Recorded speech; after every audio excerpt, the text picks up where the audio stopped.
The fluorescent lights in the corridor of Mercy General Hospital had a particular cruelty to them at 2 in the morning. They stripped color from everything, turned human faces pale and gaunt, made the whole world feel like a holding pen between one bad thing and the next. Nurse Adrienne Cole had walked this corridor for 11 years. She knew which floor tiles had a slight ridge that could catch a hurrying wheel, which supply closet stayed warm in January, and which stretch of hallway near the east wing smelled faintly of the leaking pipe that maintenance had been promising to fix for 3 months. She knew this building the way a sailor knows the weight of the sea beneath her. It was hers in the way that only labor makes a place yours. She was 41 years old, medium height, with the kind of composed stillness that comes not from passivity, but from years of training herself to be the calmest person in any room that needed one. Her scrubs were navy blue. Her badge read Cole, ARN, Trauma Unit. She wore her natural hair pulled back, silver beginning to thread through the dark at her temples, and she moved through the hospital with the quiet authority of someone who had seen everything and remained standing after all of it. She was walking back to the nurse's station after checking on a 16-year-old boy who had come in with a gunshot wound to the shoulder and was now, by some mercy, stable. She had a clipboard in one hand and a small paper cup of cold coffee in the other. The elevator doors at the end of the corridor opened. Officer Dale Pruitt stepped out. He was a large man, wide in the chest, with the florid complexion of someone who ate badly and carried chronic grievances close to the surface. His uniform was crisp, but his demeanor was not. He had been stationed outside a patient room on the 3rd floor for 3 hours, a suspect in a robbery case recovering from a leg wound.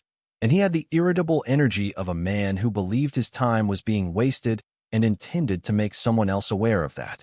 He had a paper coffee cup of his own, empty, and he was looking for the family lounge where the coffee machine was.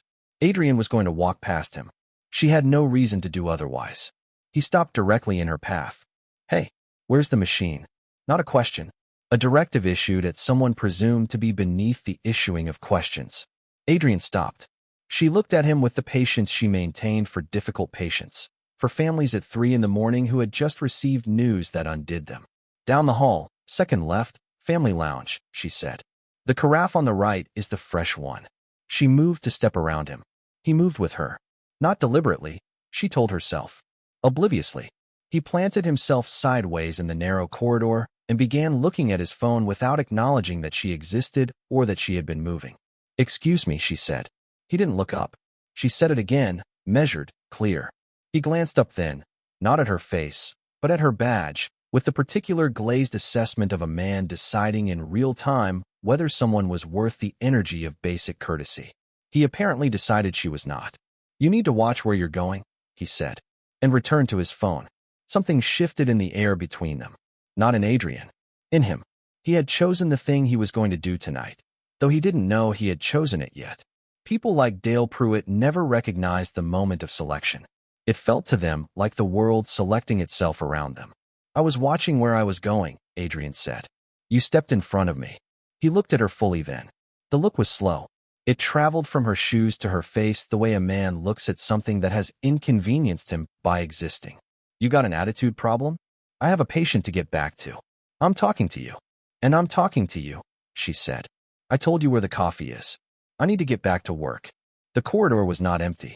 A housekeeping staff member named Gerald was mopping, near the far end, moving with the unhurried patience of someone who had learned to disappear into work. A second nurse, Rosa Delgado, was at the nurse's station 15 feet back, and she had looked up. She was watching now with the careful stillness of someone who understood exactly what they were watching. Pruitt took a step forward. He was close enough now that Adrienne had to tip her chin slightly to maintain eye contact. He was doing it on purpose. The architecture of it was clear and old. He wanted her to step back. He wanted the geography of their bodies to confirm what he believed the hierarchy between them to be. She did not step back. I could cite you for obstructing an officer, he said, his voice dropping to something that was meant to sound judicial but landed closer to menacing. Cite me, she said, but move out of my way first. Something behind his eyes made a short, violent calculation. What happened next took approximately 4 seconds, and those 4 seconds would later be described in depositions, replayed on surveillance footage in a federal conference room, and read into the congressional record. He reached out and shoved her. Not a push, a shove. His palm flat against her left shoulder, the full weight of a large man behind it. And Adrian stumbled back hard, her shoulder catching the wall, the coffee cup spinning from her hand, the clipboard clattering to the floor. The cold coffee spread in a slow arc across the linoleum. Rosa was on her feet at the nurse's station. Gerald had gone completely still at the end of the hall. Adrian steadied herself against the wall. Her left shoulder was singing with pain. She pressed her palm flat against the wall for 1 second. Just one. And in that second her face showed nothing except the controlled, absolute focus of a woman making a decision about what came next. "You just assaulted a nurse in a hospital," she said. Quietly. "I want your badge number." Pruitt's chest expanded. He had the look of a man who had done something and was now committed to the architecture of justifying it. "You were impeding. Your badge number," she said again. "You put your hand on me first. I did not touch you." Her voice did not rise. It did not need to. "Rosa," she said, not looking away from Pruitt, "call the charge nurse and hospital security. And keep the cameras running." Pruitt's jaw tightened.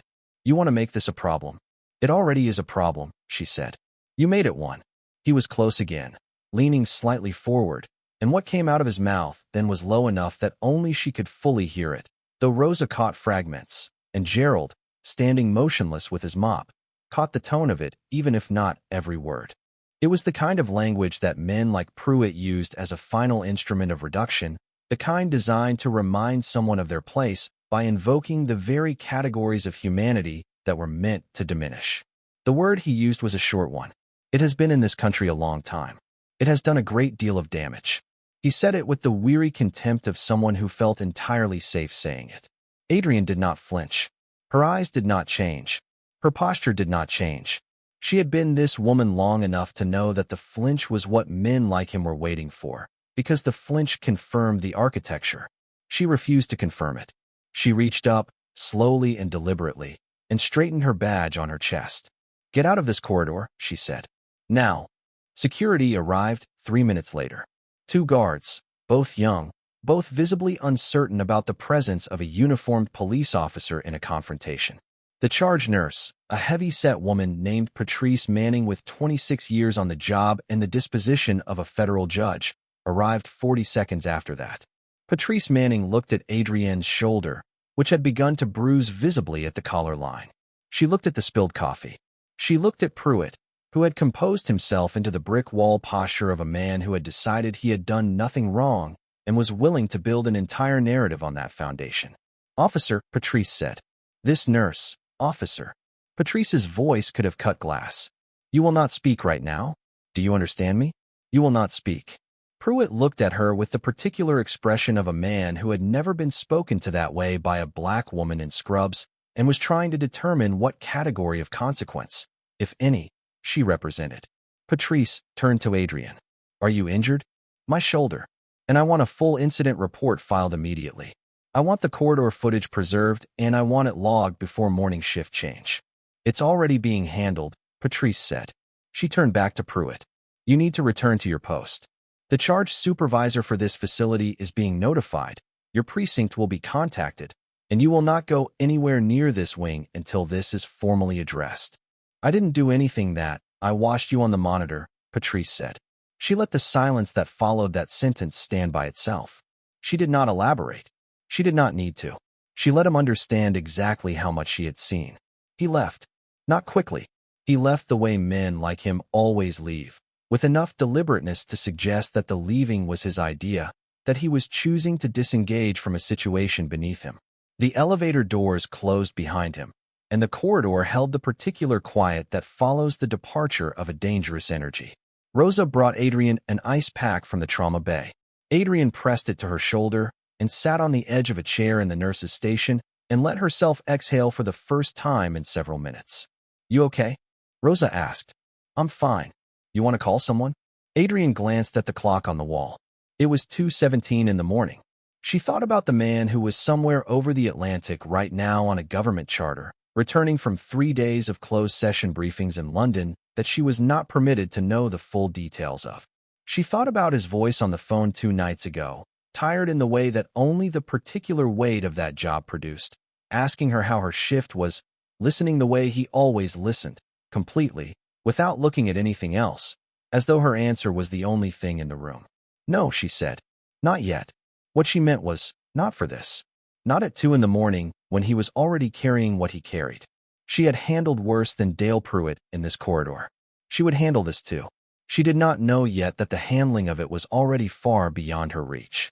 That it had become something else entirely in the moment Pruitt had put his hands on her. That there were forces now in motion that no one in this hospital corridor had any capacity to stop. She went back to work. The incident report was filed at 2:43 a.m. The surveillance footage was flagged and preserved. 3 witness statements were collected: Adrian, Rosa Delgado, and Gerald, whose full name was Gerald Aaron Washington, who wrote his statement in the careful block letters of a man who understood that his words might matter. He wrote that he had heard the word clearly. He wrote it down. He did not abbreviate it. He did not soften it. He wrote exactly what he had heard, because he had heard it before, and he believed there was a moral obligation to say true things clearly when they needed to be said. At 3:15 a.m., the hospital's legal counsel was notified. At 3:47 a.m., the night administrator sent a formal communication to the precinct commander of the 13th District, where Pruitt was assigned, notifying them of a documented use of force incident involving one of their officers on hospital property. At 4:20 a.m., Dale Pruitt returned to his precinct at the end of his shift and told the desk sergeant that he had had a verbal confrontation with a mouthy nurse who had gotten in his face, and that he had maintained his composure throughout. The desk sergeant nodded and wrote down what Pruitt told him. Nobody called Adrian Cole's husband, because nobody at the 13th District knew who Adrian Cole's husband was. They were about to find out. The charter landed at Dulles at 6:08 a.m. The man who stepped off it was 6 feet 1, lean in the particular way of someone who had been running 5 miles every morning for 30 years, not for aesthetics, but for clarity. His hair was close-cropped and silver, his jaw clean-shaved, and he wore a dark suit that had survived the transatlantic flight with the kind of discipline that only very good fabric or very disciplined stillness could produce. He carried one bag. He was flanked by 2 individuals who dressed similarly and moved the way people move when they have made a profession of anticipating threats. His name was Marcus Cole, Director Marcus Cole, Director of the Federal Bureau of Investigation, appointed 14 months ago after 22 years of service across field operations, organized crime task forces, and 3 separate assignments that were still classified above the level of anyone in this story except him. He had been confirmed by the Senate 71-28 after hearings during which he had been calm, precise, and utterly unintimidating in the way that only very dangerous men can afford to be utterly unintimidating. He had a car waiting. He had briefings beginning at 9. He had intended to stop home first, see his wife before she left for her late shift rotation, have coffee. His phone was on when the car left the airport. He had 12 messages. The first 11 were expected. The 12th was from a number he recognized as belonging to Patrice Manning, the charge nurse supervisor at Mercy General, whom he had met at a hospital gala 3 years ago, and whose number was in his phone not because of any professional relationship, but because she was his wife's closest friend at work, and because Adrian had told him once, laughing, that if anything ever happened to her at that hospital, Patrice Manning would be the one to handle it before anyone else even knew there was something to handle. He read the message. Then he sat very still for approximately 4 seconds. The agent in the front passenger seat, a woman named Voss who had been with his protective detail for 2 years, felt the change in the back seat without turning around. She had learned to read the barometric pressure of the space behind her. Something had shifted. "Sir," she said. He showed her the message. She read it once, looked up, said nothing. "I need to make 2 calls," he said. "And then we're going to the hospital." The first call lasted 40 seconds. It was to his deputy director, who had been expecting to reach him after the 9 o'clock briefing and was surprised to hear his voice at 6:30 in the morning. The conversation was brief, instructional, and delivered in the tone of a man giving final coordinates before a strike package is released. The second call was to Adrian. She answered on the second ring, from the break room where she was drinking actual hot coffee and reviewing labs on a tablet. Her voice was steady. She told him what had happened in the order it had happened. She did not minimize it, and she did not dramatize it. She was a trauma nurse. She delivered information the way a trauma nurse delivers it. Factual, sequenced, complete. He listened to all of it. When she finished, there was a short silence. Your shoulder, he said. It'll be sore. I've had worse. Another silence. Not the silence of a man who had nothing to say, but of a man measuring very precisely what to say next. I'm on my way, he said. Marcus, you don't have to. I know I don't have to, he said. I'm on my way. She heard something in his voice that she had heard only a handful of times in 22 years of marriage. It was not anger exactly. Anger was too simple a word for it. It was the voice of a man who had spent a career building systems of accountability and who had just been informed that one of those systems had failed in the most intimate possible proximity to him. Okay, she said quietly. Don't leave the hospital before I get there. I wasn't going to, she said. I have 6 more hours on my shift. There was almost something like a pause that wanted to be a laugh on both ends, and then wasn't. I'll see you soon, he said. He ended the call. The car was moving through the pre-dawn gray of the highway, the city beginning to materialize through the morning fog. He looked out the window for a long moment. Get me the 13th District Commander, he said to Voss.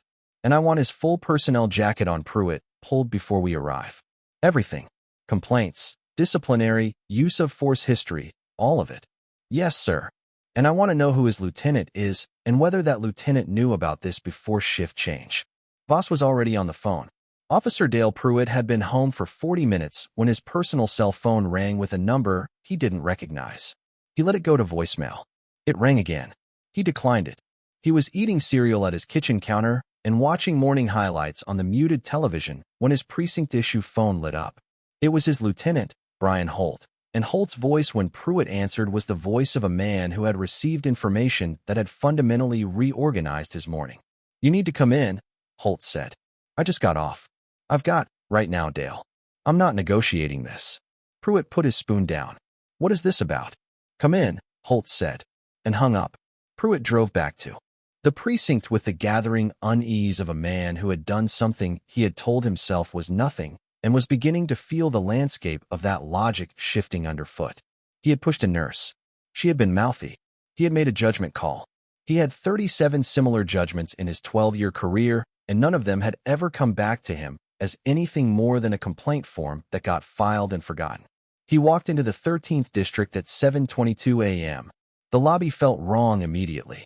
There were 2 men near the front desk in dark suits who were not detectives he recognized. They had the particular posture of federal agents, not the theatrical composure of television, but the real thing, which is quieter and more absolute and communicates its weight through stillness rather than display. They looked at Pruitt when he entered.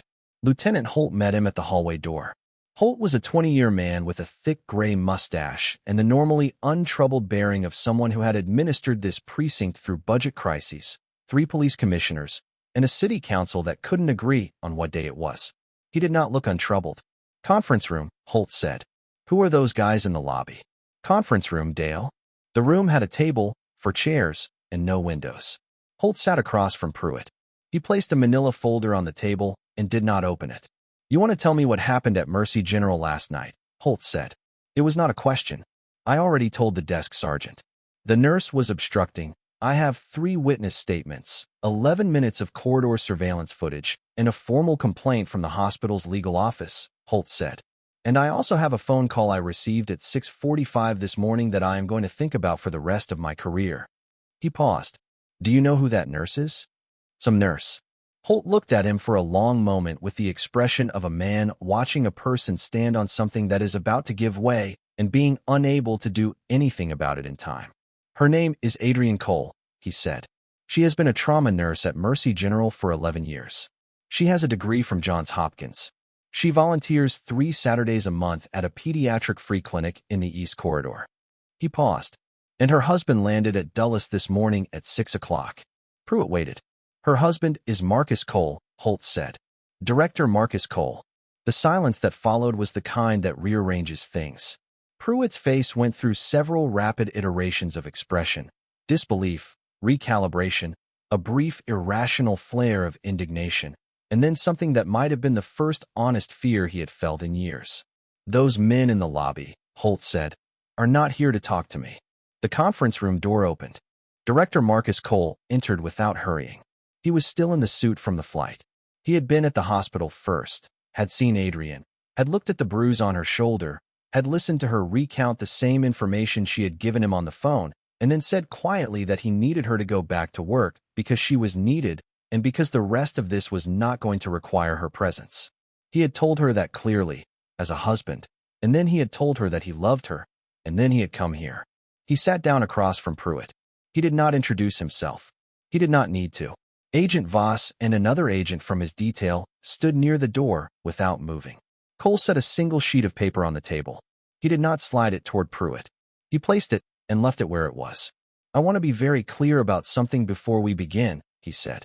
His voice was the same voice that delivered Senate testimony, that conducted briefings at the national security level, that had informed men of far greater consequence than Dale Pruitt that their careers had ended.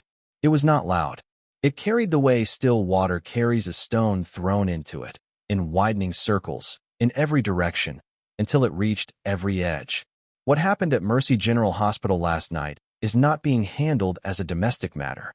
It is being handled as a federal civil rights matter under Title 18, Section 242 of the United States Code. Deprivation of rights under color of law. The surveillance footage has already been logged as federal evidence. The 3 witness statements have been transferred to FBI jurisdiction as of 40 minutes ago. Hospital legal has been notified. Pruitt's lips moved, but no sound arrived. "Your personnel file," Cole said, "reflects 4 prior complaints of excessive force, 2 complaints of racially discriminatory conduct, 1 unsubstantiated misconduct allegation that I notice was reviewed by the same lieutenant who cleared the 2 force complaints." He glanced briefly at Holt when he said this, and Holt, to his credit, did not look away from that glance. He received it as the weight it was. Those prior complaints are now part of a federal pattern and practice review. Pruitt found his voice. It was a smaller version of the voice that had used a specific word in a hospital corridor 6 hours ago. "I want a union rep." "That is your right," Cole said. "You will have one. And they will advise you that the word you used in that corridor was heard by a witness who has provided a written statement and that it is included in the Title 18 filing as a hate crime enhancement element under 18 U.S.C. 249. He paused. "Your right to union representation does not alter any of those facts." Holt was very still in his chair. He was a man in the process of understanding that the territory he had administered for 20 years was being surveyed from an altitude he had never imagined looking up at. Cole stood. He picked up the sheet of paper. He looked at Pruitt for one final moment with the particular quality of attention that is the opposite of dismissal, the full, complete recognition of someone as a person and a subject and a consequence, all at once. "You put your hands on my wife," he said. There was no elevation in his tone. None. It was the flattest, most level sentence in the room, and it fell like a structural beam. "In 11 years, she has kept people alive in that building. Last night you walked into that building, and you put your hands on her, and you called her a word that this country has used as a weapon for 400 years. And you did it because you believed there would be no consequence." He moved toward the door. "There will be a consequence." He left. Agent Voss looked at Pruitt once before she followed. The look lasted less than a second. It carried in it the entire weight of what was coming. The federal civil rights complaint was formally filed at 9:40 a.m. on a Tuesday.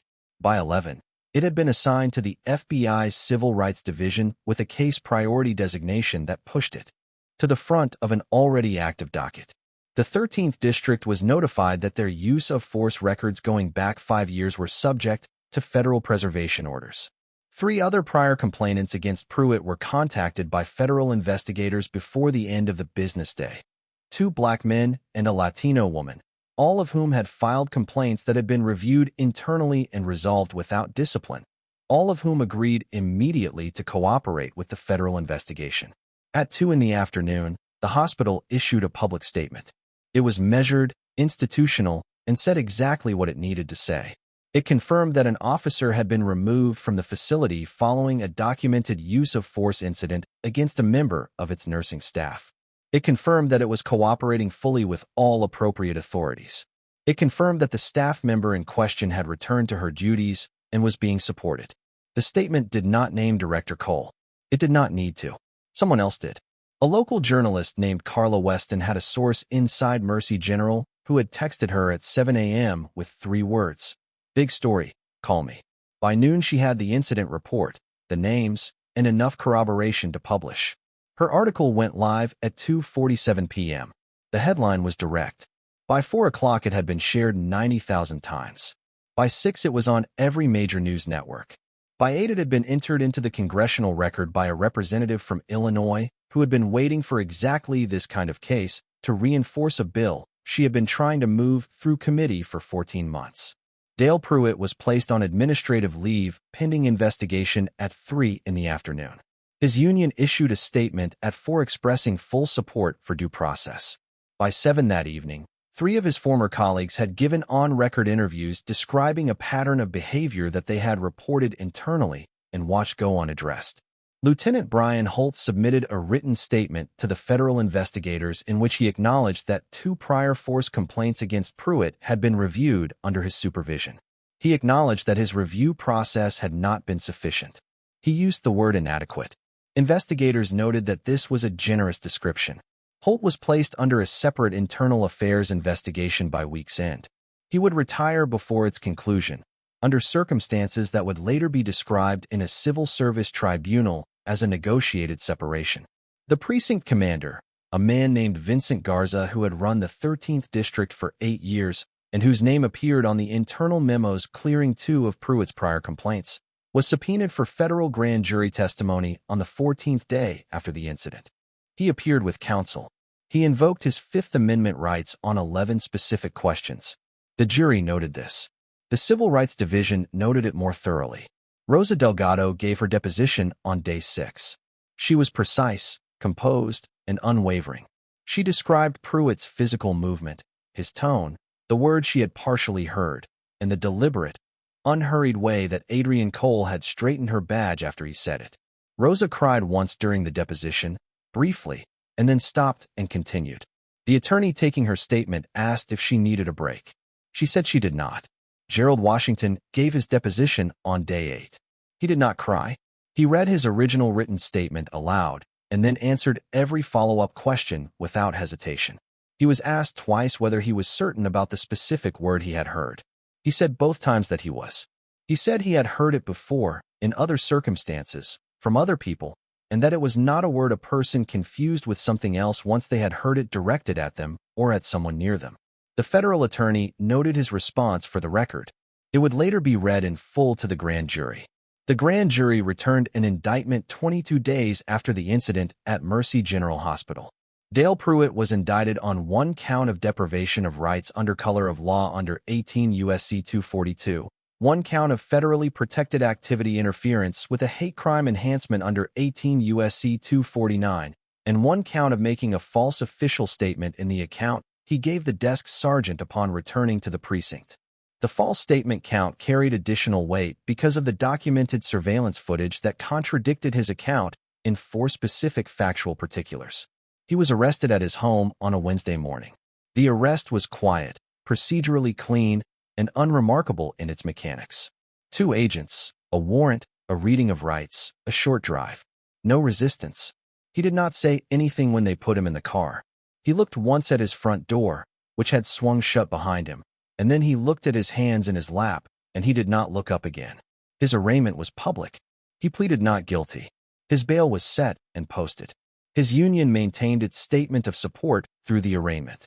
3 days later, after a second round of media coverage that included the disclosure of the partial audio recovered from the corridor's ambient sound monitoring system, a system installed for patient safety that had captured approximately 60% of the word he had used, the union quietly amended its public statement to say that it would support any member's right to a fair legal process, but would not comment on the specific conduct alleged. The trial began 9 weeks after the indictment. It lasted 4 days. The surveillance footage was played for the jury twice. The second time, the prosecutor asked them to watch Adrian Cole's hands, how she steadied herself against the wall, how she straightened her badge, how she did not step back and did not raise her voice, and did not give him the reaction he had demanded from her with everything he had done and said in that corridor. The prosecutor said nothing about what that meant. She trusted the jury to understand it. They deliberated for 3 hours and 14 minutes. Guilty on all 3 counts. The sentencing hearing was 6 weeks later. It was a smaller room than the trial, but not an empty one. Adrian Cole was there, in civilian clothes, seated in the gallery. She wore a cream blouse and dark slacks, and her natural hair down for the first time in months. And she sat with a stillness that the courtroom reporters would describe in their accounts with a respect that they were sometimes surprised to find themselves feeling. Rosa Delgado was there. Gerald Washington was there, in a dark jacket he had pressed carefully the night before. Marcus Cole was not in the courtroom. He had recused himself from every procedural element of the investigation and prosecution from the day of the indictment, handing all oversight to the Civil Rights Division's independent structure. He had been scrupulous about it, not because anyone required him to be, but because scrupulousness was the only way to ensure that what happened in that courtroom was justice rather than power, and he understood the difference between the two in his bones. The judge was a 60-year-old woman named the Honorable Patricia Reeves, who had presided over federal criminal cases for 19 years and whose sentencing statements were known in legal circles for their precision and their refusal to offer a single unnecessary word. She looked at Dale Pruitt standing before her.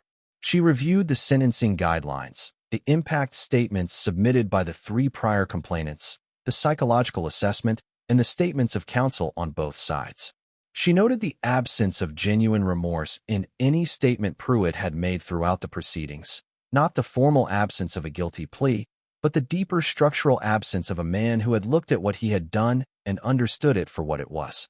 She noted that this absence was itself a data point. She sentenced him to 31 months in federal prison.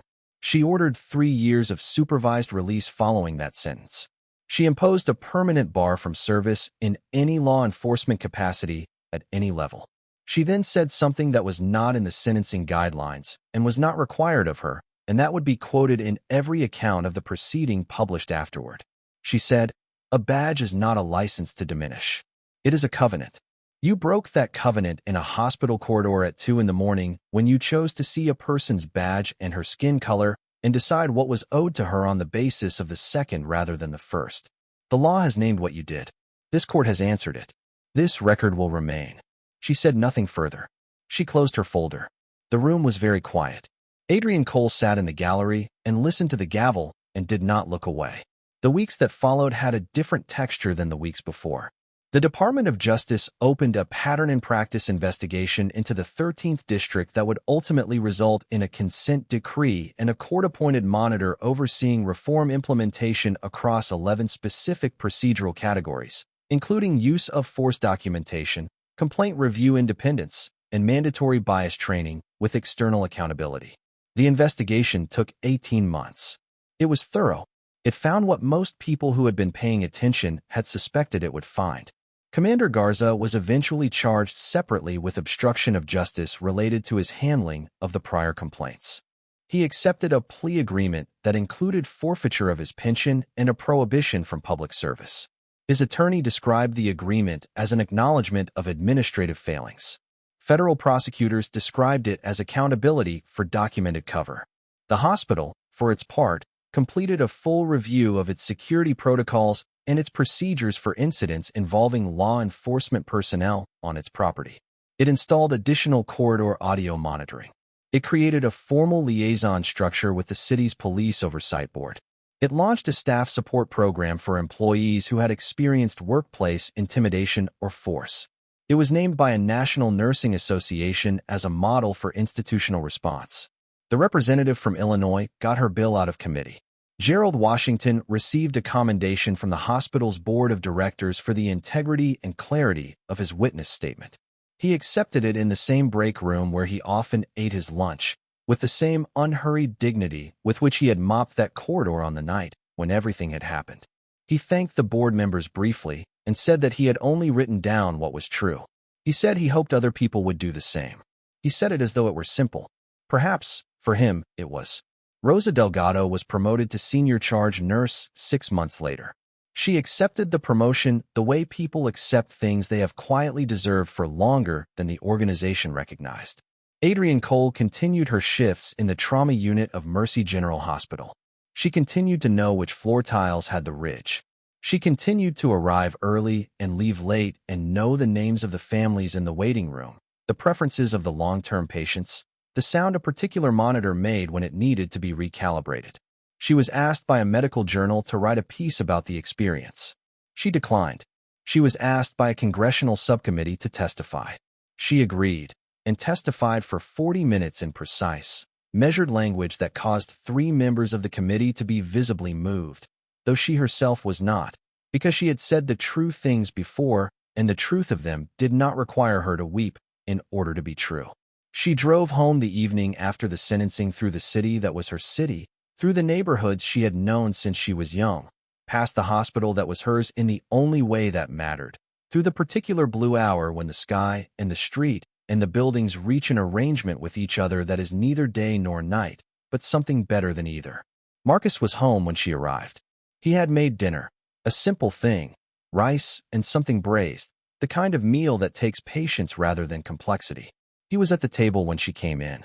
He looked up. She sat down. They did not immediately speak about any of it, because there are things that have been fully said and fully answered and fully entered into the record, and those things do not need to be said again at the dinner table. They ate. The evening settled around them. The city moved outside the window in its continuous, indifferent, alive way. There is a version of this story that ends with a speech, with someone standing before a crowd and naming what had happened so that the naming could function as a closing. There is a version that ends with numbers, conviction rates, and disciplinary statistics and policy citations. There is a version that ends with the symbolic and the grand. This story ends with a nurse who went to work and a man who put his hands on her and discovered, in the fullness of the hours that followed, that the world contained more architecture than his certainty had allowed for. It ends with witnesses who told the truth because they believed the truth mattered enough to write down carefully and sign their names to. It ends with a system that for once, in one case, in one corridor, on one morning when a government charter touched down, before the city had fully woken, moved in the direction it was built to move. That is not nothing. That, in its quiet and its weight, and its refusal to be either more or less than what it was, is everything. The badge on the floor of a holding cell means exactly what it should mean. It means someone dropped it there, and someone else picked it up, and the distance between those two acts is the entire story. It means there are rooms in this world where a person can be stripped of every visible marker of what they are and still remain, completely, and without apology, exactly what they are. The badge is not the authority. It never was. It is only the notation of a thing that existed before it was written down and will exist long after the paper yellows and the ink fades and the last person who remembers the original incident has turned to dust in a county churchyard somewhere no one visits anymore. The holding cell knows this. The concrete floor knows this.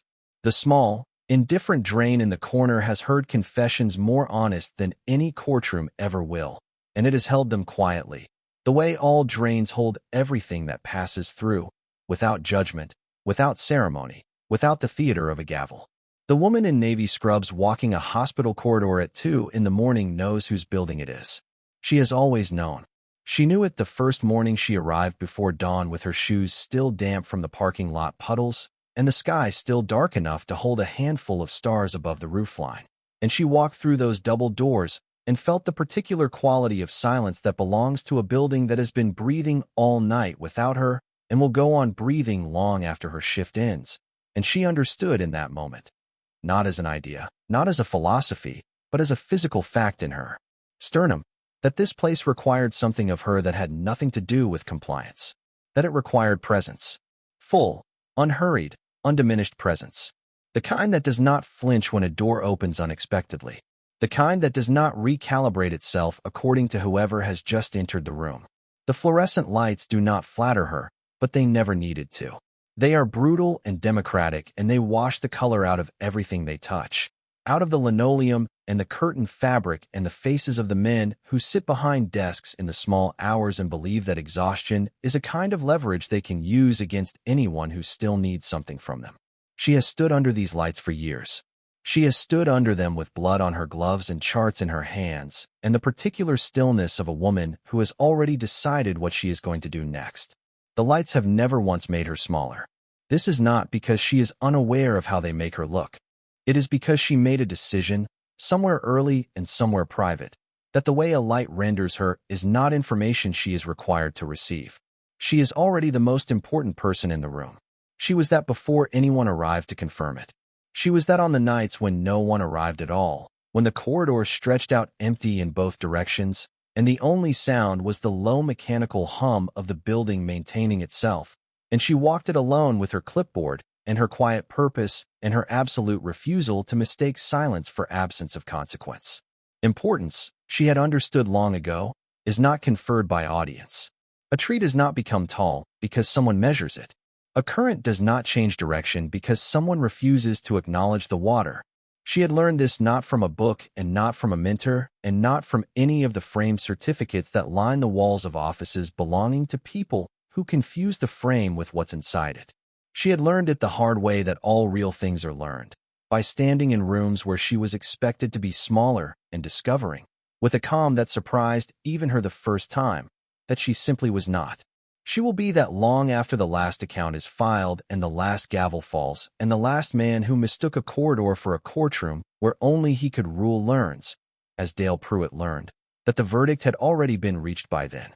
Dale Pruitt had been the kind of man who believed that volume was a form of proof, that if he repeated a thing loudly enough and with sufficient irritation and in the presence of enough witnesses, the thing would become true by force of repetition. The way a nail driven hard enough eventually disappears into the wood, and you are left with only a smooth surface and no visible evidence of what it took to get there. He had stood in this corridor. He had used the word actually more times than she had counted, and she had counted, quietly, the way she counted everything, because counting is a form of paying attention, and paying attention is a form of power that no one can confiscate. He had gestured at her badge the way some men gesture at a woman's credentials. Not to read them, but to remind her that he had the option to question them. He had done all of this at 2 in the morning under fluorescent lights with his voice pitched just high enough to carry and his posture arranged into something he believed resembled authority. She had let him finish. This was not patience. Or it was patience, but not the soft kind. Not the kind that comes from uncertainty or deference or the long habit of making oneself agreeable to avoid the cost of disagreement. It was the patience of someone who already knows the outcome and is simply waiting for the other person to exhaust themselves against it. It was the patience of stone under rain. When he was finished, she had reached up and straightened her badge. One motion, unhurried. She had not looked away from him when she did it. She had not softened her face into an expression designed to make him comfortable with what was about to happen. She had simply straightened it, the way you straighten something that has briefly been jostled out of alignment. Without drama, without announcement, as a statement of plain fact. This is where this belongs, and this is where it will remain. And then she had spoken, in a voice that needed no additional volume to fill the corridor from end to end. And what she had said was not a defense, and not a rebuttal, and not the verbal equivalent of a flinch dressed up as strength. What she had said was the truth. Documented, dated, witnessed, written down in the particular plain language of someone who understood that clarity is its own form of authority, and that clarity, unlike volume, does not diminish in retrospect. It had been reached in the straightening of a badge, in the quiet refusal to step back. Not the dramatic refusal, not the refusal that announces itself, not the refusal that needs an audience to validate it, but the small, structural, cellular refusal that lives in the spine and in the set of the jaw, and in the measured pace at which a person walks a corridor at 2 in the morning when they are tired and the lights are unkind, and the building is vast, and the night is long, and still they do not hurry, still they do not hunch, still they do not arrange their body into an apology for occupying the space it occupies. That refusal, the one that has no performance in it, the one that is simply a fact about a person, like height or blood type, already determined, already fixed, already written into them at a depth no holding cell, and no raised voice and no man standing in a corridor at 2 in the morning pointing at a badge has ever managed to reach.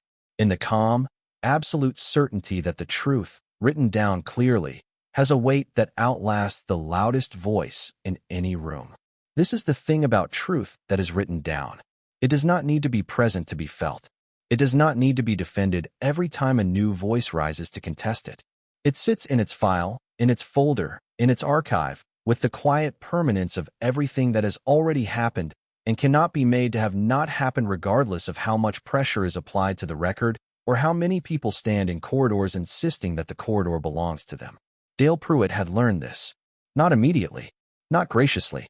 Not in the way that people learn things in stories where the lesson arrives like sunlight through a parted cloud and the person who receives it nods with something resembling gratitude. He had learned it the slow way, the grinding way, the way that leaves a mark, the way that means that every time he walks into a building at night from that point forward and sees a woman in navy scrubs under fluorescent lights, he will feel something shift in the architecture of his assumptions. Some small but irreversible rearrangement of what he believed was possible, what he believed was permitted, what he believed, in the deepest and most comfortable chamber of his certainty, was his. She walks the corridor. She does not look for confirmation in the walls. She does not require the night to acknowledge her. The badge is where it belongs. The record is where it belongs. The truth is where it has always been, written down, dated, witnessed, waiting with the infinite and unhurried patience of everything that does not need to raise its voice, because it has already been entered into evidence, because it was entered into evidence the moment it happened, because it was entered into evidence in the straightening of a badge and the steady pace of a woman who has always known, in every corridor she has ever walked, that she was already the most important person in the room. It always has.